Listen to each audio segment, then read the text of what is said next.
ഹരേ കൃഷ്ണ. ഇന്നലെ നമ്മൾ ബൃഹസ്പതി ബഹിഷ്കരണം എന്ന ഭാഗവത കഥാഭാഗത്തിന്റെ 1-ാം ഭാഗമാണ് കണ്ടത്. ബൃഹസ്പതി എന്ന ദേവഗുരുവിനെ ദേവകൾ ബഹിഷ്കരിക്കുകയും അവർ പുതിയൊരു ഗുരുവിനെ കണ്ടെത്തുകയും ചെയ്തു.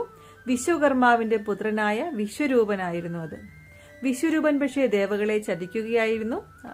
അവൻ ദേവകളുടെ ഗുരുവായി ഇരുന്നു കൊണ്ട് ദേവകളിൽ നിന്നും ഹവിർഭാഗം സ്വീകരിക്കും. അതുകൂടാതെ ദേവകൾ അറിയാതെ അസുരന്മാരുടെ ഗുരുവായി വർത്തിച്ച് അസുരന്മാരിൽ നിന്നും ഹവിർഭാഗം സ്വീകരിക്കുമായിരുന്നു. ഒരു ദിവസം അസുരന്മാരിൽ നിന്നും ഹവിർഭാഗം സ്വീകരിക്കുന്ന വിശ്വരൂപനെ ഇന്ദ്രദേവൻ കാണുവാനിടയുണ്ടായി. ഉടൻ തന്നെ വന്ന ദേഷ്യത്താൽ ഇന്ദ്രദേവൻ തന്റെ ഖഡ്ഗമൂരി വിശ്വരൂപന്റെ 3 തലകളും അറുത്തു.